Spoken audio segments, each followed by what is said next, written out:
We have concluded NFL Week 10 and we are headed directly into NFL Week 11. This is one of the best slates that we have seen to date in the 2024 regular season. We have the Commanders, Eagles, Ravens, Steelers, Chiefs, and Bills, and a few more divisional games that we're going to discuss. So quite the juicy matchups. There's a lot that we want to talk about, and plenty of exciting games that we will be able to watch this Sunday and Thursday. So before we do that, guys, we are Statletics. For those of you who do not know us, we love just talking ball, talking through some of the bigger games on the slates. We really rely on our projections, our model projections. You can see some of that behind me right here, to kind of lean into the analytics and the stats behind each game and try and discern what's going on between each of the teams and how that can help us decipher what may happen in some of these games. So before we dive into the matchups, Beach, how we doing, man? Hey, man, I'm doing great. We got a special guest today in the back Hey, on Harley. YouTube. Can't say her name too loud or she'll run up and get me. She's ready to predict some underdogs. See what I did there? Oh, little hint, little foreshadowing going on. Little foreshadowing for later in the show, but we're doing good. Awesome. Love to hear that. Well, the theme of this week is division rivalries, and we have some awesome matchups where teams are really just battling for the top of the division. We'll start from the top here. We have the Commanders, Thursday Night Football, traveling to Philadelphia to play the Eagles for the top of the NFC West, or East, excuse me. Beach, Commanders are coming off of a really tough loss to the Steelers last week. It was a dogfight. I really thought they had a chance. Thought that was a very, very, controversial spot on that last catch to Zach Ertz there. So unfortunate loss there for the Commanders. But they did lose to a really good Steelers team. Now they have to hit the road on the short week to play Philadelphia, who seemingly only picked up steam. I mean, Kellen Moore is calling a phenomenal offense. Jalen Hurts is in his groove right now. I mean, he had 4 total touchdowns last week. Saquon Barkley is doing Saquon Barkley things. Both receivers are healthy. Dallas Goedert is coming back. I mean, Beach, are you concerned for the Commanders as they head into what seeming is a gauntlet on Thursday night? No, I'm not concerned. I mean, I think that they're playing a great Eagles team, and an Eagles team that keeps getting better week by week. But at the same time, I think this Commanders team can keep up with anybody. And that was a really hard fought game last week against the Steelers. Happy the Steelers won. Yeah, I said it last week. I just felt like it might just be some more, experience with more veterans on the team, and getting the win. I'm in crunch time, but yeah, that call was really controversial. It was whatever the call on the field was going to be is what they were going to do. Yeah. I mean, we both actually had the Steelers winning that game. So, I was happy by the outcome, but at the same time, you felt like the Commanders kind of got gypped there. We got gypped out of seeing some Jayden Daniels last minute magic and a potential comeback. So, a little disappointed in that, Beach. We did talk about last week how the Commanders have actually faced a relatively soft schedule, compared to some of these other teams. And we kind of saw that, come to the surface last week as they played a Steelers defense that was by far and away the best defense that the Commanders have faced this year. Now, not to say they didn't score. They had, they put up plenty of points to win. They just need the defense to tighten up. 27 points is, that's a winning score in today's league. And so the defense has got to be better. They're struggling right now. They are 28th overall in EPA per play allowed, 28th overall in defensive success rate allowed. So you really need to clean yourself up on the defensive side as you face an Eagles team who's boasting an EPA rating of 5th overall on the offensive side of the ball. They are 13th overall in offensive success rate, and they are only getting better. As this team gets all of their guys back. Like we said, Dallas Goedert, A.J. Brown, and Devontae Smith are back on the field together. Saquon Barkley is, having a career year right now. Jalen Hurts is finally getting his stuff back. We saw some down games at the end of last year and really at the beginning of this year, but I think Kellen Moore has been calling some phenomenal games. He's really found a strength in each one of these guys. And so it's really a matter of can the can the Commanders offense keep up? Because I really do think that the Eagles will be able to have their way against this Commanders defense, especially at home on the short week. Now, Beach, the Commanders, they are a top offense. No ifs, ands, or buts. Still second overall in EPA per play and third overall in offensive success rate. Do you think they have the ability to keep up in the bank on Thursday night? I think one of the main keys, this might be counterintuitive because everyone's been able to throw on the Commanders all year. I think they're gonna, insert Marshawn Lattimore. We'll see if he's, just kind of shadowing AJ Brown or whatever they're gonna do. We don't know, but I think an interesting key to this game will be if the Commanders are able to slow down. They're not gonna be able to stop, but slow down the run, Saquon Barkley and the quarterback runs of Jalen Hurts, because if they're able to do that, then they can kind of key in on some like longer downs and everything. But if they can't, then that will just open up the pass game even more for those big plays that Kellen Moore can draw up for Jalen Hurts. So it'll be an interesting one.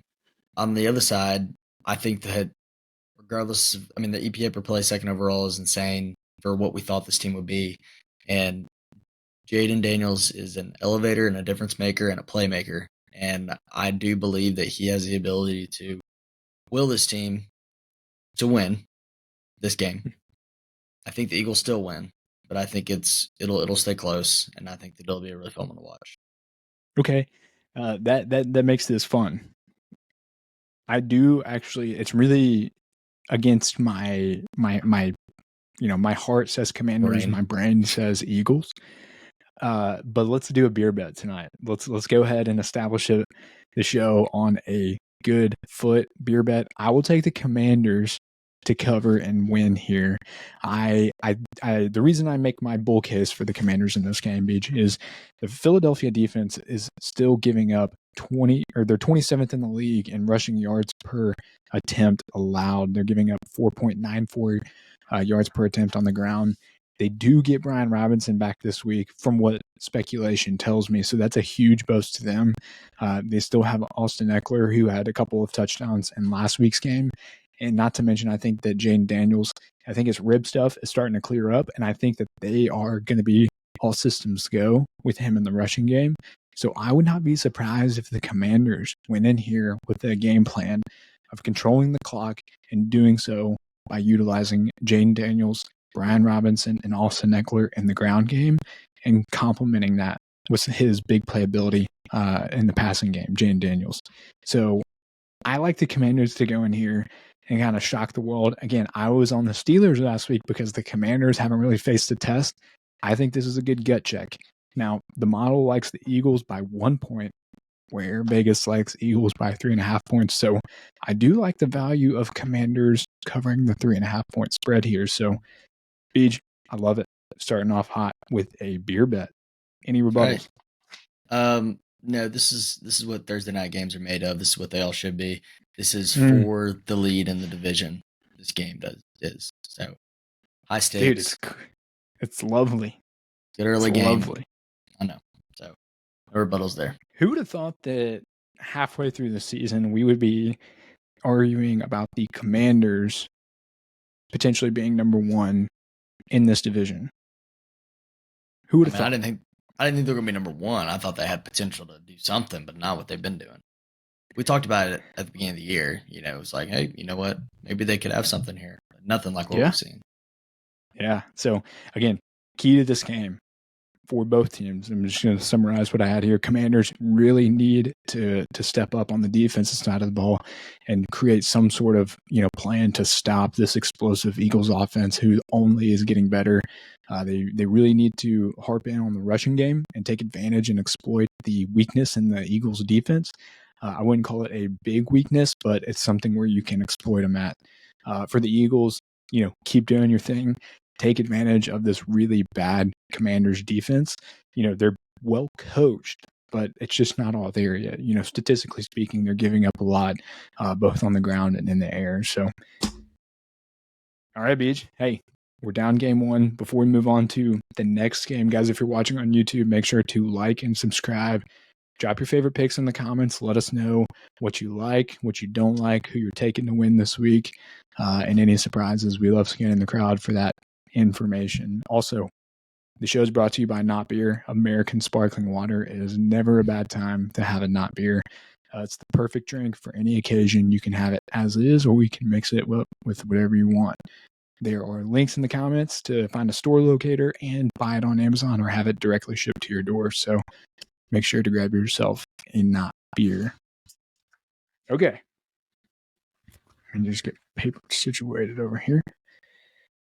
BJ, I think this is my most excited game. Not the Bills and the Chiefs. Not the Bills and the Chiefs. The Ravens and the Steelers battle for their division this Sunday. It's a shame that this wasn't a primetime game. You know, the Bengals and the Chargers actually got flexed to Sunday Night Football, which, you know, could have been something if maybe the Bengals ended up winning last week or, you know, whatever. But I don't do TV. I don't do all of that. So what do I know? But Ravens travel to Pittsburgh and play the Steelers, who seem red hot.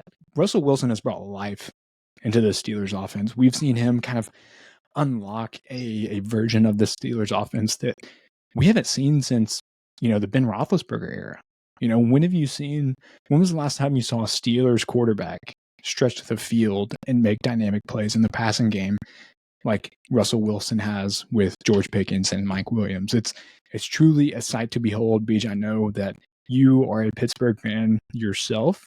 So before we get into any of the numbers and talk about the game itself, how does Russell Wilson excite you as a Steelers fan? What do you see out of him that may be something you didn't see when Justin Fields was at the helm? I did like Fields' rushing ability more, but dude just holds on to the ball way too much. It just doesn't work for the offense that Arthur Smith wants to run. Russell Wilson is a way better quarterback for that system. He comes in with poise and experience, and he is not missing, which is pretty much all they need. It's just a couple big plays, you know, here and there. You know, he throws that moon ball just for Pickens or now Big Mike to go bring down, and they're going to bring it down. Also, did you see Pickens? Yeah. Did you see Pickens like assault whatever the corner was on him on the field? What a beast. But no, it's really exciting. I saw a funny tweet about him, and it was like, I know this kid had so much ISS growing up, and it was just the funniest thing ever. It's like, you know he did. That's so true. I saw that one, and somebody was like, George Pickens has nothing but young boy lyrics going on inside of his head. He's such a freak. He's a menace, dude. He's a menace. But I'll tell you, I'll tell you, if there was, you know, I love seeing these, you know, stat lines of like Najee Harris, 16 carries, like 85 yards, just disgusting. But, you know, it gets it done on that side of the ball. If they had an explosive running back, then like a game-changing running back, this offense would be crazy.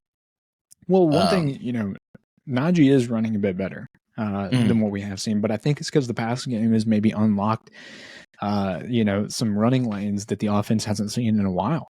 Teams used to stack up against the Pittsburgh Steelers, you know, 7, 8, sometimes 9 in the box. And, you know, of course, no matter how good the running back might be, it's going to be really, really hard to find rushing lanes when the defense just knows exactly what's going to come. So, Russell Wilson's presence and his ability in the passing game has opened up a lot, but they face a Ravens team who is arguably the best offense in the league, statistically one of the best offenses in the league, if not the best.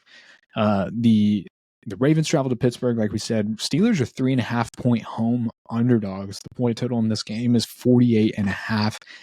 That's one of the higher totals that I've seen for this matchup in particular in a really, really long time. So times are a-changing.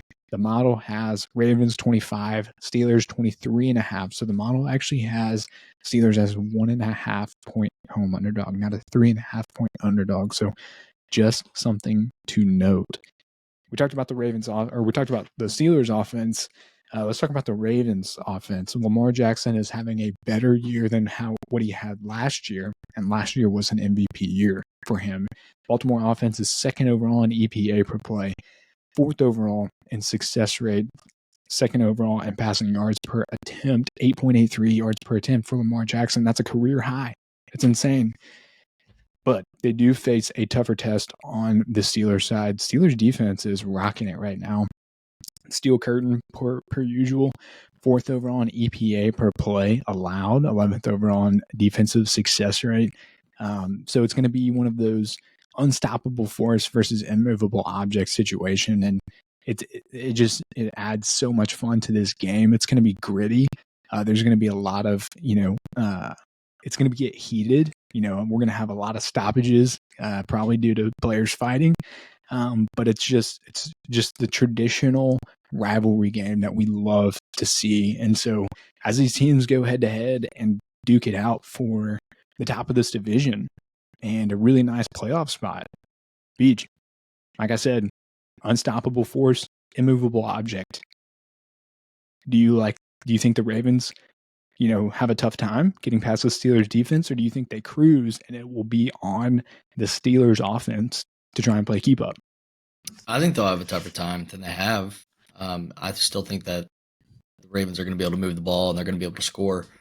The only question here is if the Steelers can play ball control and clock management and stay in front of the sticks. And if they're able to do that, then I think the defense will be good enough to be able to come out with a W in this one. I do think that, it's a division home dog. The alert went off. So, I've got Steelers +3. But I really think that it'll be a close game. I think that if the Ravens are able to get out to like a big lead at the beginning of the game, Steelers will not be able to come back. Mm-hmm. And let me interject right here. Yeah. To your point, and I think this is what the model is seeing as well. It's a much closer line than what Vegas is showing us. To your point, the Ravens defense is, it's not horrible, but it's not the same version of itself that it has been over the years, and especially in the Harbaugh era. And so, I think what the model is seeing is a little bit of lacking ability on the Baltimore defensive side. I mean, they're 26th overall in EPA per play allowed, 15th overall in success rate allowed. They are 32nd in the league in passing yards per game allowed. They're averaging almost 300 yards per game in the air. So I think that's what we're seeing from a statistical perspective. That's what the model is seeing. The door is wide open for the Steelers to go in here and make this game close. And not to mention that the Baltimore defense was already bad. They may not have their best defensive player in this game. Kyle Hamilton got hurt last week, and it's not seeming likely that he's going to be in this week. He had like a foot sprain or an ankle sprain of sorts.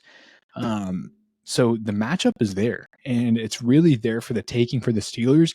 Everything you could possibly want for the Steelers in a game like this is there. You have a offense that's clicking more and more each week. You have a second wide receiver to complement George Pickens and Mike Williams. It's a home game. The Ravens defense is, just depleted in all facets. So it's really, if you're going against an offense like this, a Lamar Jackson offense, you could not have teed it up better from a matchup perspective for the Steelers. So I think the stars kind of aligned here for the Steelers. Now, the Ravens offense is still so good that I think they could pull out a win. It's like, it's so good that it might not even matter how bad that the Ravens defense is. It's like, how do you measure the two? With 50-50 balls? That's how you measure it.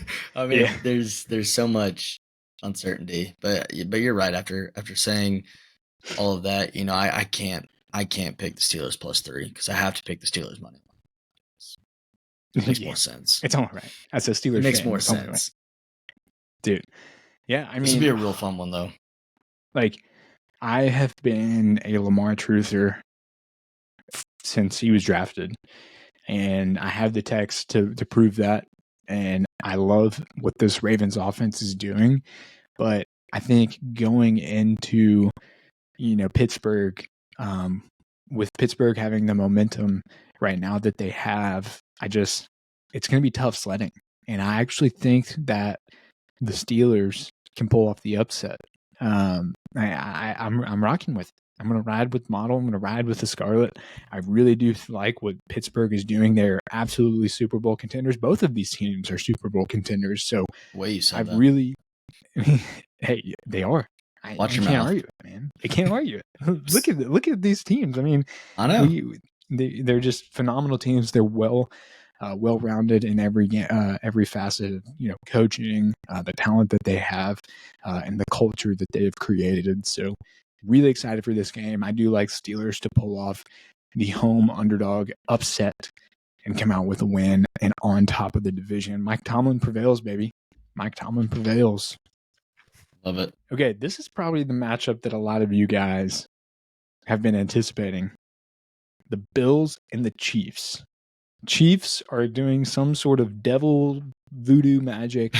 It is absurd the ways in which they are winning games. The Chiefs are 9-0 right now. They won off of a blocked kick, blocked last-minute field goal by the Broncos. It amazes me how they do it. So winners win, though. That's all that matters. Chiefs traveled to Buffalo to face off against the Bills.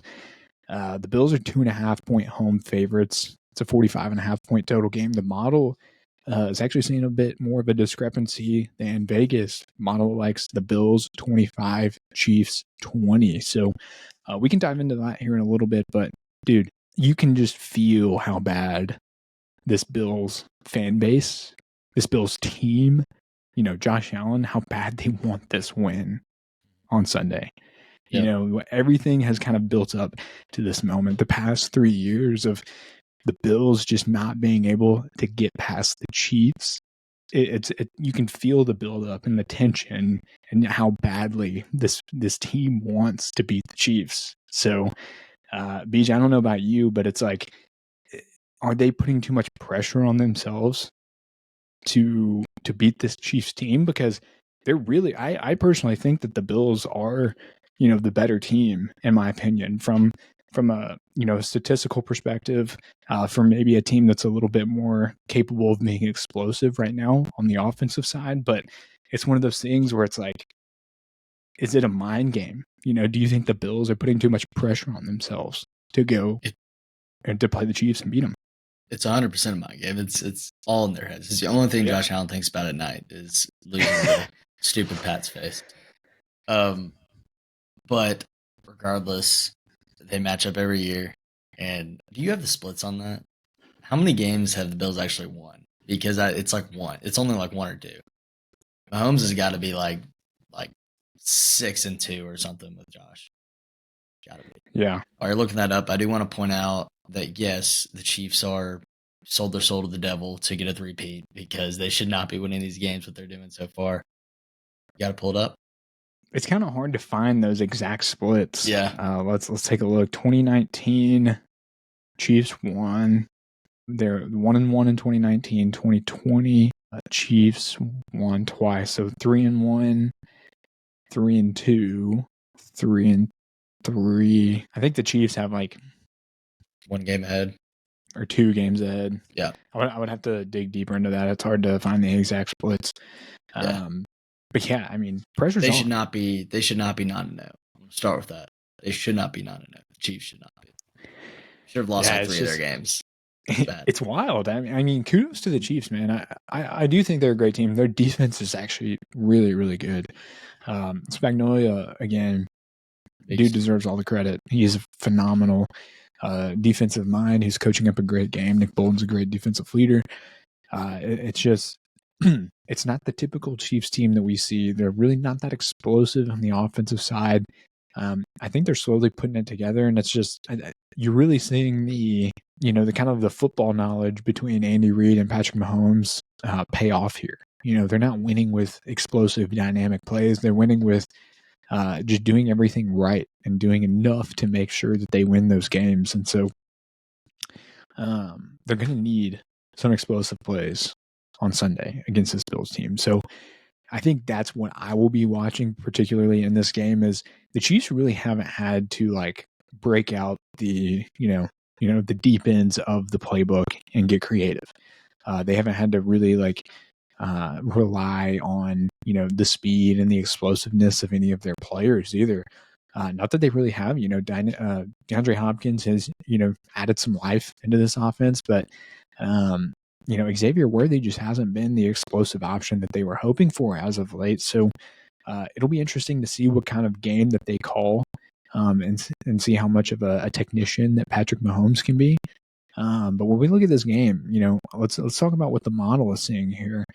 Buffalo offense is 5th overall in EPA per play, 13th overall in success rate. Chiefs defense is 10th overall in EPA per play allowed, 12th overall in defensive success rate. Pretty strong against the run. They only allow 88 yards per game on the ground. That's good for 5th in the league. So we'll see how, what the game plan is. We know Josh Allen is phenomenal with his legs. James Cook has really become a force. And then Ray Davis is a surprise splash player who can make an impact in that type of the game.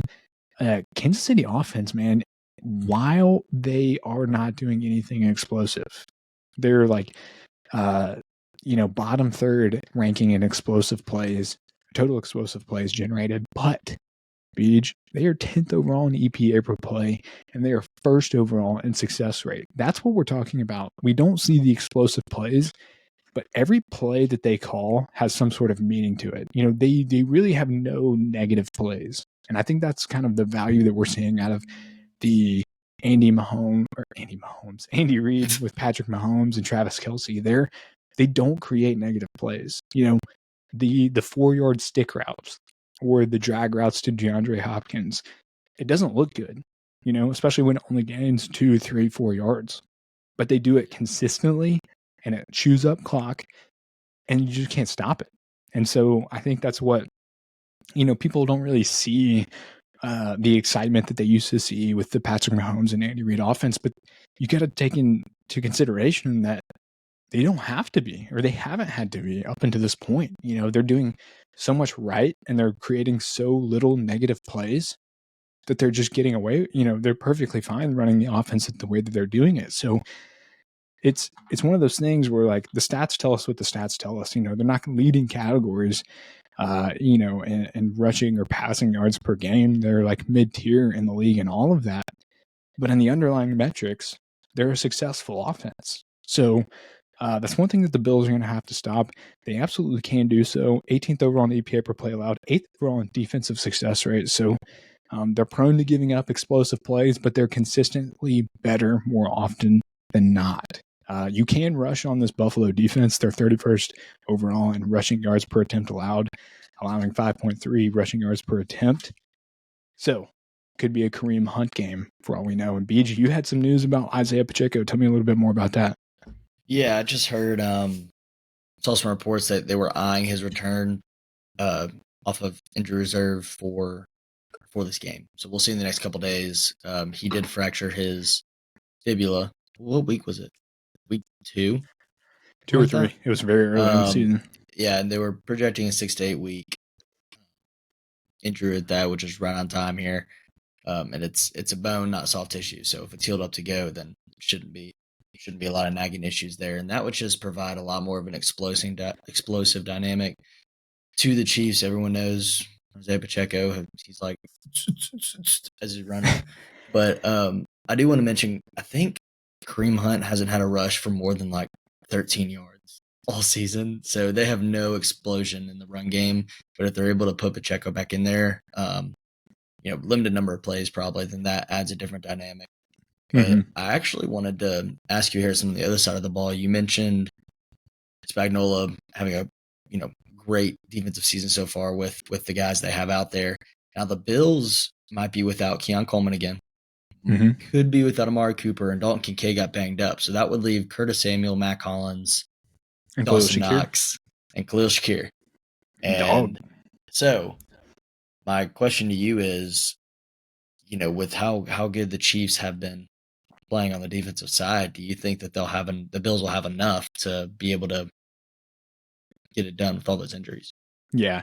I'm actually projecting Amari Cooper to be in and Keon Coleman to be out. So, while they won't be getting Keon back, they will be getting Amari Cooper. I think Dawson, or excuse me, having the offense, getting those players back, Amari Cooper, but not Keon Coleman. I think it's going to hurt. But one thing that we know is that this offense, it doesn't really operate through anybody other than Josh Allen. Right. And so of course it hurts not having all of his weapons on the field at one time, but at the same time, it's like, how much can you attribute to, how much do you ding them for that? And so one thing we've seen too is they've adopted this game of, they really, really, really want to establish the run game off the rip. And so we see a lot more James Cook. We see some Ray Davis mixed in. And then, of course, Josh Allen does Josh Allen things with his legs. And the offense has kind of run through that. And so from there, that's where they create, plays in the passing game. And with that, we've seen big games from anybody and everybody. We've seen the passing game operate through Khalil Shakir in one game. We've seen Mac Hollins have a multi-touchdown game. We've seen Curtis Samuel have some big plays. And now Amari Cooper coming back, or at least I'm projecting Amari Cooper to be back this week. You throw him into the mix, he could have a big game for all we know. So it's one of those things where it hurts. Yes, I don't want to say that it doesn't matter. It definitely matters not having all of your playmakers on the field, but the way that this offense operates is it's a next man up mentality. And so I think that, with as long as Josh Allen is on that field, with one or two, crucial guys, guys like Amari Cooper, James Cook, Ray Davis, Dalton Kincaid, Dawson Knox, even he plays a bigger role than a lot of people even realize in this offense. So as long as a core set of those guys are on the field, I expect this offense to produce, and it'll be one of the biggest matchups that I will be watching in this game is Josh Allen against Spags, because that they're going to have a heavy set game plan to come after Josh Allen and try and minimize the explosive plays that he can create for himself. I like the Bills here. I think they finally break the streak. I am worried about the pressure factor, but this game's in Buffalo. From what I've seen from both teams, I think the Bills have the ability to create more explosive plays on the offense.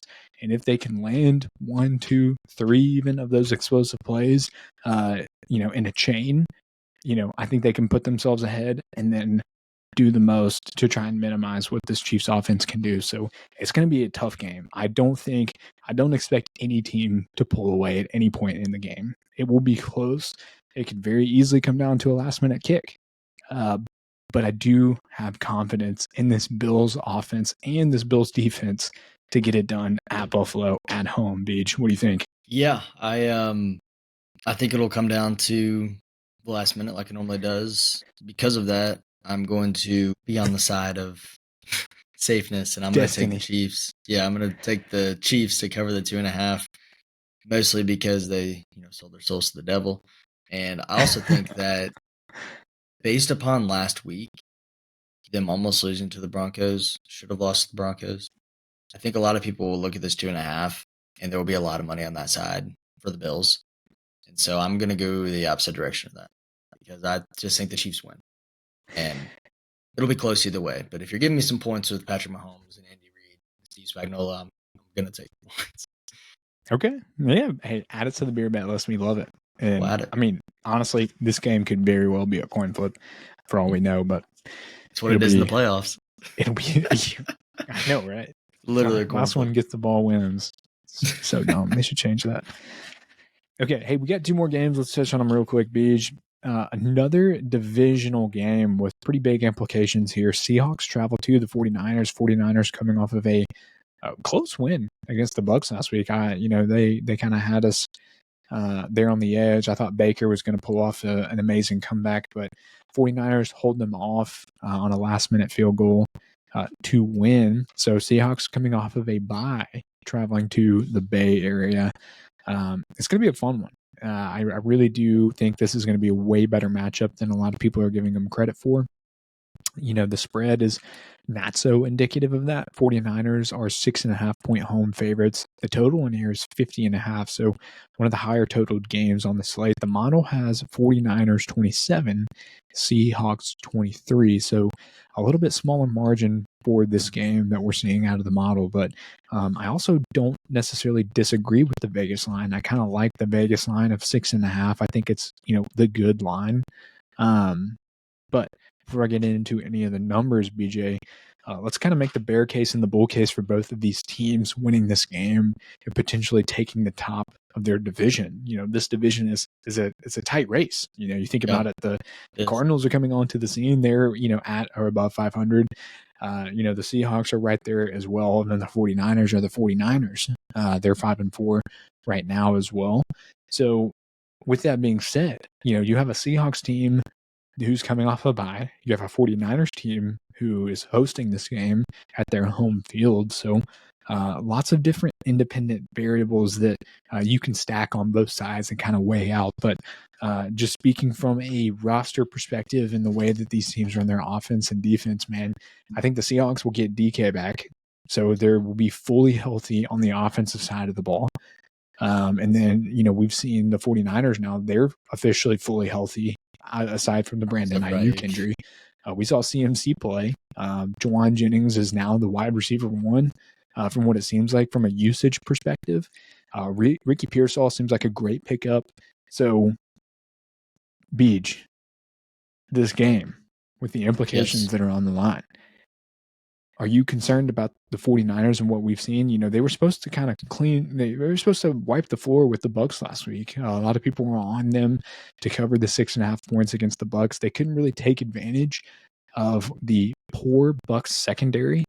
Do we just think it's a matter of them kind of taking time to click in this new look offense? They have a lot of new guys. Are you concerned, or do you think they'll get there? What do you think? Yeah, I'm not concerned. I think that it'll take at least one more game for McCaffrey to ramp up the whole way to teams to be really scared of that run game, because if they do that, then they will open up third and Juwan, they'll open up Debo, they'll open up Kittle, they'll open up all these dogs that they got to make those big plays that we know that Purdy can make. I think he was the highest deep ball percentage last year, I think, what it ended up being. But regardless, they can beat you in a bunch of different ways with McCaffrey back. I think they're going to make a really good push going into the playoffs. I really actually do. On the Seahawks side, the bull case for me is coming off a bye with everybody healthy. If they can continue the JSN ascending that he had without Metcalf last week or 2 weeks ago, Kenneth Walker's a really good back, and they're going to throw it at least 40 times. So yeah, if they can make big plays right there, then it's tough for anybody to come back from that. So yeah, and that's what interesting you say that they have the highest pass rate over expectation. Easily. The Seattle Seahawks do. The San Francisco defense isn't what we've seen historically. They're not bad by any measures, but they're also not elite. They're 12th overall in EPA per play allowed, 17th overall in defensive success rate. They're middling in terms of passing yards per game. One thing they do well is stop the run. They're 7th overall in rushing yards per game allowed, 8th overall in rushing yards per attempt allowed. But again, it's a beatable defense. So it's not anything like, teams used to be scared of facing this defense. It's really not that case anymore. You can exploit this defense, and I think that Seattle can do so. We look at Seattle's offense. They're 21st overall in EPA per play, but they're 12th overall in offensive success rate, 1st overall in passing yards per game. They do need to get Kenneth Walker going, though. They're 29th overall in rushing yards per game, only averaging 96 yards per game. It's a waste of talent in Kenneth Walker to not get him going. I think there's been some unique game scripts and game situations where they've had to shy away from the run game, playing a lot from behind. But I think for them, the game plan should be go in there, control the clock, and really try and get Kenneth Walker going. He can hit some home run plays that not a lot of these running backs can. And so I expect him to get a heavy dose of the ball, especially in the first half. But I also expect CMC to do so on the other side of the ball. I think this game will have a lot of offense on both sides of the ball, and it really will depend on which defense can kind of get more stops and contain the explosive plays. I agree with you. I think the 49ers, it's only a matter of time before we have that one game where we kind of see it all be put together. Brock Purdy made some phenomenal throws, and he did great between the 20s. But it was just some red zone struggles. There was, 10 plus points left off the board just because of the field goal kicker, Jake Moody.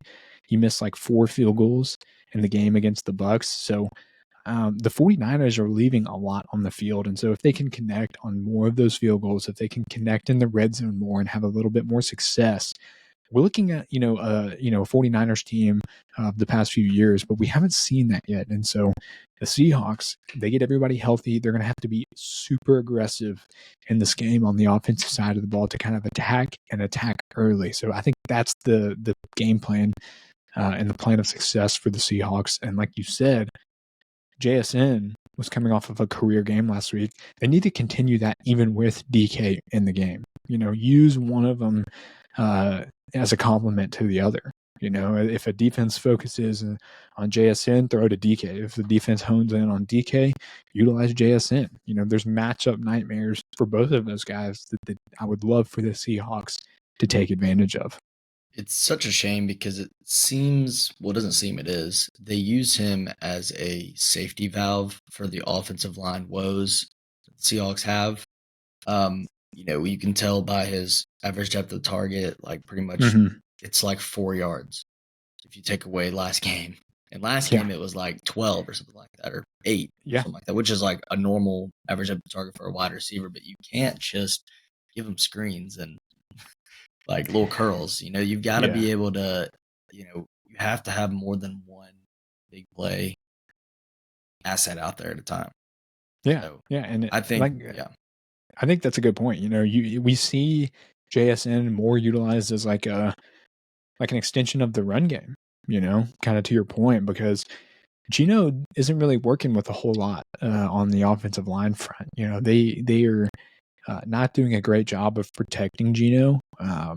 So that's a great point. If they can hold up against this defensive front, they do have Nick Bosa to face. So it will be a tough challenge, but if they can hold up and let those guys get open on the back end, man, that's, the Seahawks have a fighting chance. It could be a good one. I will tell you this, pay attention to, as long as there's not a bunch of garbage time, pay attention to JSN's usage, because if they start using him like a weapon instead of a safety net, then, it's wheels up for this offense the rest of the season. Because I think this game will determine that. I really do. Yeah. Because of what they saw last week. 100%. Yeah.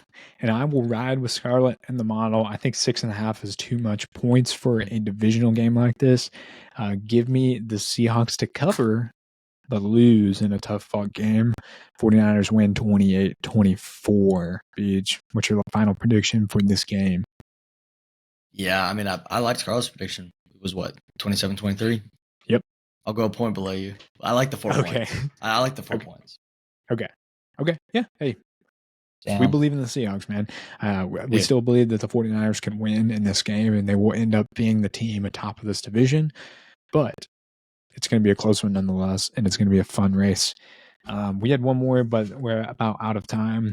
It wasn't a close game anyway. So, guys, we appreciate you watching. We will be back here for the latter half of the season, and of course, we will be doing this for every one of the playoff games. So, can't wait for that. We appreciate you watching, and we'll be back here next week.